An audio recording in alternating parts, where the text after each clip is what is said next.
how did a bunch of kids in Sheikh Hasina's 15-year dictatorship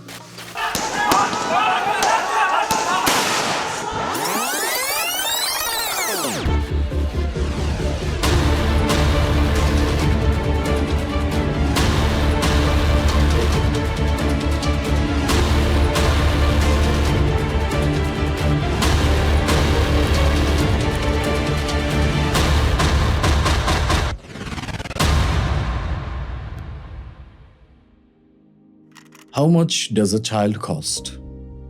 Under the former government of Bangladesh, led by Sheikh Hasina, it was only 12,000 taka.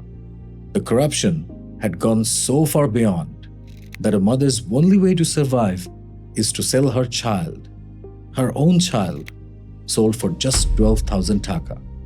That's less than $100. This is where we at. This is what corruption does.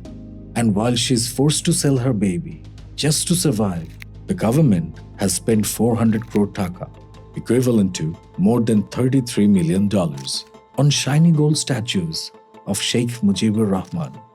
$33 million just on statues. Why such lavish spending? Because Sheikh Mujibur Rahman, the founding leader of the Awami League, is idolized by his daughter, Sheikh Hasina. The Sheikh Hasina, who got dethroned by the Gen Z revolution because of her wrong ways, because of her corruption, and most of all, because of her autocracy. This is the story of how Bangladesh's Gen Z stood up and said, enough.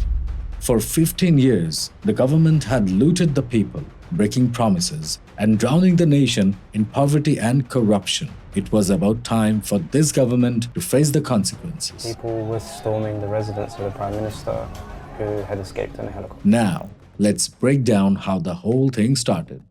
In Bangladesh, the government introduced a system known as the quota system to ensure representation and opportunities for certain groups in government jobs and educational institutions. Under this system, specific percentages of available positions were reserved for designated groups.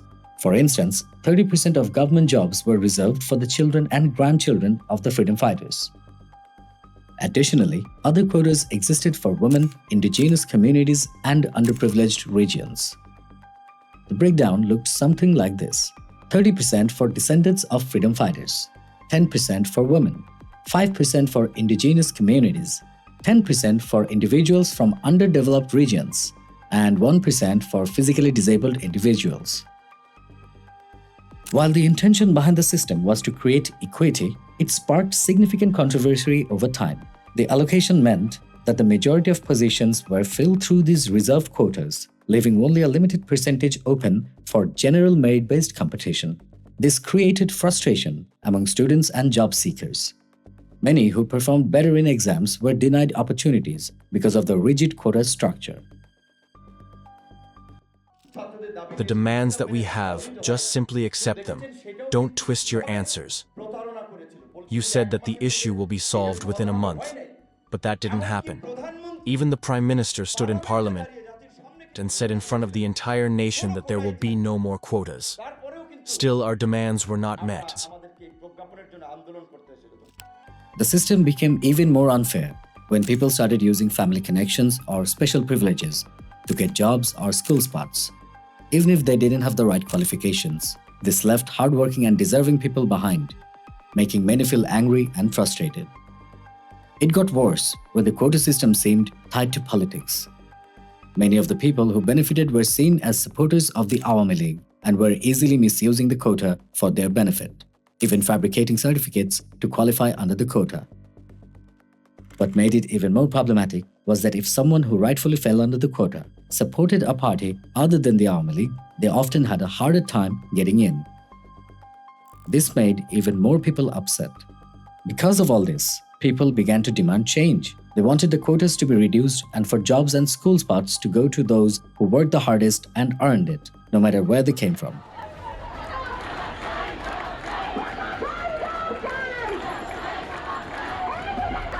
In 2018, students from all over Bangladesh took to the streets in one of the largest protests the country witnessed during Sheikh Hasina's time as a leader. They demanded reforms to the unfair quota system, uniting students from both private and government universities. Students from all universities have joined together in front of the Central Library of Dhaka University. Demanding the cancellation of the quota system, they have announced that unless their demands are met, they shall not attend classes nor sit for exams. Under immense pressure, the government then cancelled the quota. I've announced that there will be no more quotas, and a committee has been formed for implementing the removal.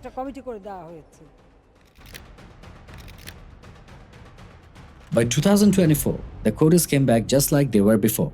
But this time, the student protests didn't only stick to reforming the quotas. As the protests for the quota reform went on, the students got furious by the government and started protesting everything that Sheikh Hasina's government did wrong.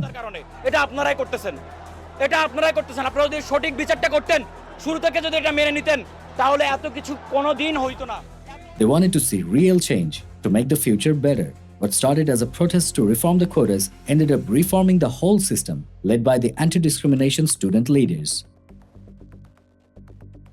Asif Mahmood was one such name amongst the anti-discrimination youth leaders. His role in the anti-discrimination students movement brought significant change to the student people's uprising.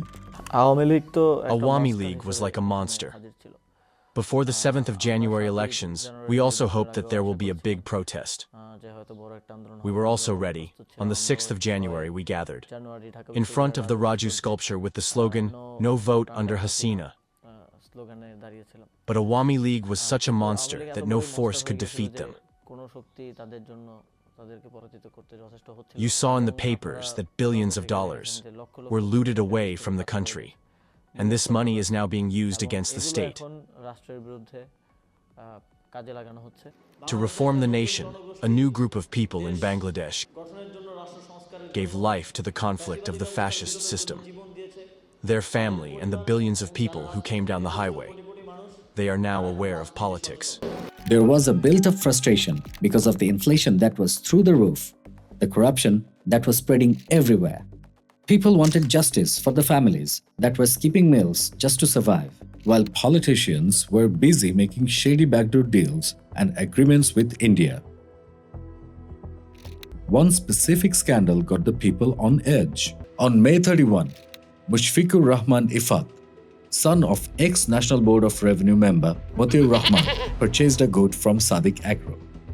The goat's staggering price of 1.5 million taka sparked a social media frenzy, with many questioning how someone who earns only 78,000 taka per month could buy a goat this expensive. The saga of Bangladesh's most talked about goat. During Eid al-Adha, social media buzzed with videos of a goat priced at 1.5 million taka. I have sold a cow to him from a different farm for an even higher price. Adding to the controversy, it was revealed that Mutiur Rahman's monthly salary as an ex-NBR member was only 78,000 taka. This raised eyebrows as people wondered how his son could afford to buy a goat worth over 1.5 million taka. But the goat scandal isn't the only story that shook Bangladesh. Just when you thought corruption had reached its peak, another bombshell dropped.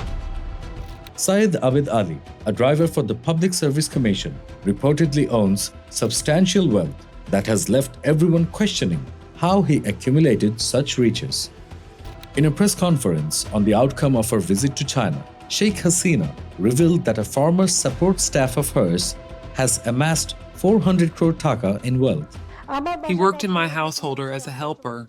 Now he owns 400 crores BDT, and he doesn't travel without a helicopter. How can a mere office worker gather so much wealth? This has sparked widespread concern, as it raises serious questions about the sources of his sudden fortune. But corruption in Bangladesh isn't just limited to individual scandals or isolated incidents. Take, for example, the controversial power deal with Adani Group.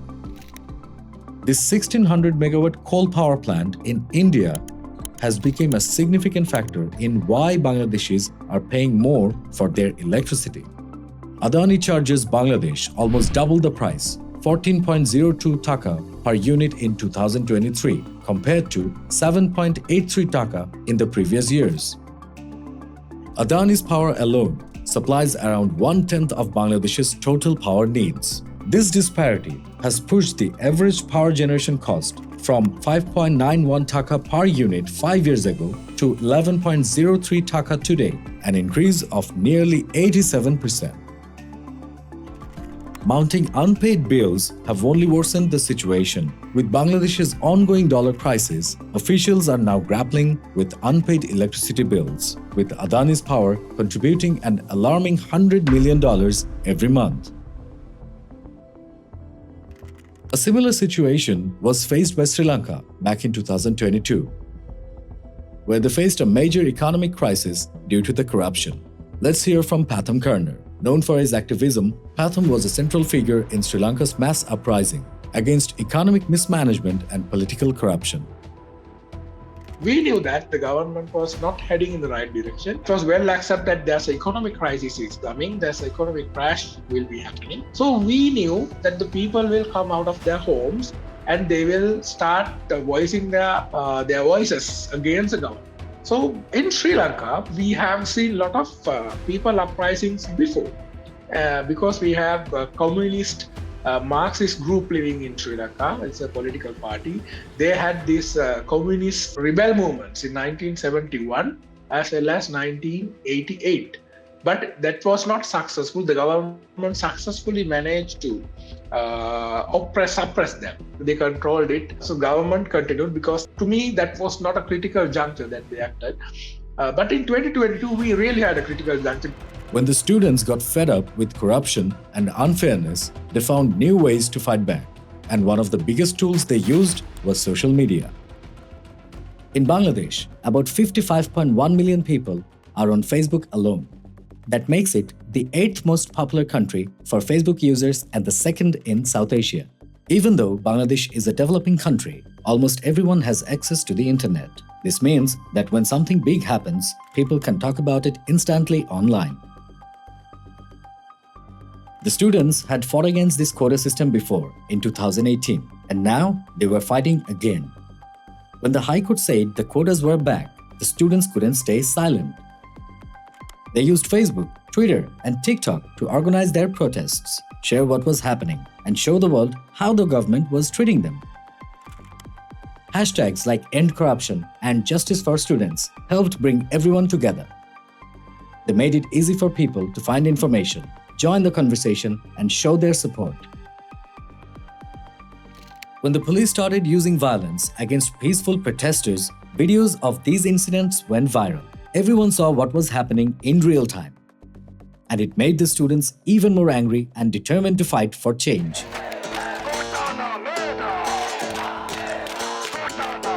And that's how the revolution began.